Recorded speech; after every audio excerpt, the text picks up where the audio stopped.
আসসালামু আলাইকুম। আদাব প্রিয় দেশবাসী।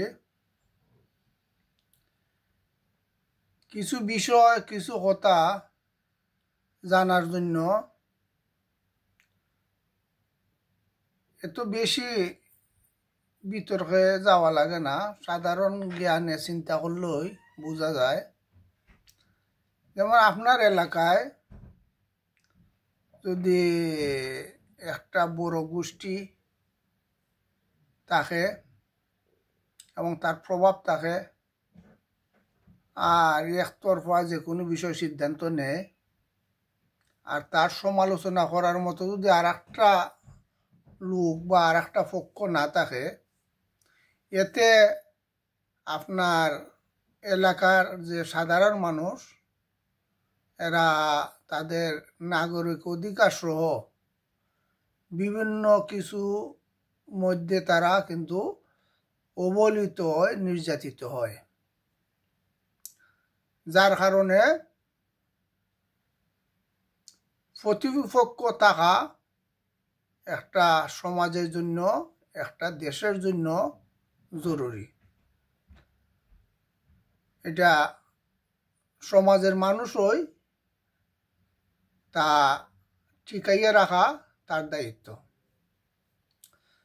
যেমন আমাদের বর্তমান যে বাংলাদেশের যে অবস্থা, আওয়ামী লীগ নেতৃবৃন্দ দেশ ত্যাগ করার পর যা শোনা যাইতেছে, বাংলাদেশ জাতীয়তাবাদী বিএনপি তারা একতরফা বোঝা যায় তারাও এই বর্তমানে এই দেশের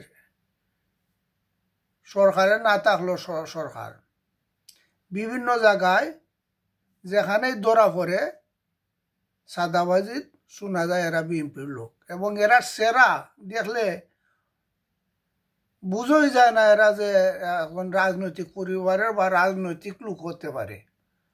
হ্যাঁ, সেরা সভ্য বোঝা যায় গরুর চুর নাইলে সাদাবাজি পরিবার থেকে আইছে। তো ওই এতে বোঝা যায় বিএনপি আর ভালো লোক তো খুঁজা পায় না যে ভালো লোক রাজনীতির মধ্যে তারা আনত।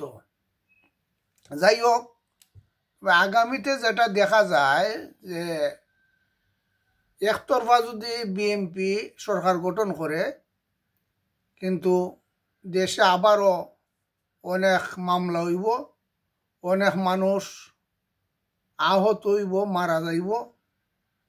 এই বিএনপি আবার তারা বেফুরোয়া হইয়া উঠবে, ঠিক আওয়ামী লীগের মতো। আওয়ামী লীগ যেভাবে 17 বছর অনেক ক্ষেত্রে তারা মানুষের অধিকার হরণ করছে, ইউনূস সরকার ক্ষমতায় আইয়েই তারা বিএনপির সব মামলাগুলা তারা এই শেষ দিছে। এত তাড়াতাড়ি এত সব মামলা এগুলা শেষ দেওয়াটাও কতটুক যুক্তিসঙ্গত হয়েছে এটা ভবিষ্যতেই বলবে। যেমন কিছু মামলা 21 আগস্টের মামলা, আরও বিভিন্ন কিছু মামলা, এই 10টা অস্ত্রের মামলা বাবরের বিরুদ্ধে, এইসব মামলাগুলা অতি তাড়াতাড়ি যেভাবে ডিসমিস করেছে বর্তমান সরকারগুলা, এতে বোঝা যায় যে বাংলাদেশ সরকার যারা গঠন করে তারারই আদালত, তাদেরই আদালত, এই নেতৃবৃন্দ আদালতে যা বলবে তাই হয়, এটা মানুষ বুঝে গেছে। আওয়ামী লীগ ক্ষমতা আইলে আদালত পারা সব কিছু আইন বলতে কিছু থাকে না, বা বিএনপি ক্ষমতা আইলেও বোঝা যায় যে দেশে আইন বা আদালত বলতে কিছু নাই, কারণ যারা ক্ষমতায় যায় তারার কথাই এই আদালতের বিচারকরা তারা রায় দেন, এমনটাই মনে হয়। জামাতের মামলাগুলা সব মামলাগুলো খালাস হয়ে যেতেছে। এতে কি আমরা আগামী নির্বাচন পরে এই দেশ কি শান্তি ফিরে আসবে? এটা একটা প্রশ্ন রাখলাম।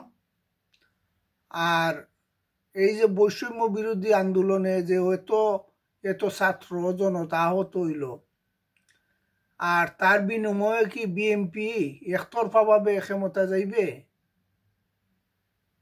এটা এই ছাত্র জনতা, বর্তমান সরকার চিন্তা করা দরকার।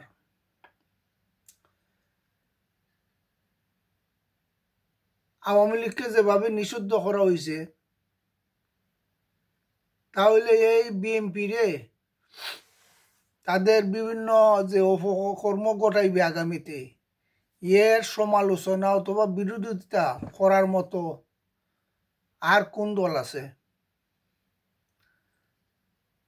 তাহলে তো আগামীতে আবার এই ছাত্র আন্দোলন, আবার বৈষম্য বিরোধী আন্দোলন এগুলা চলে আসবে।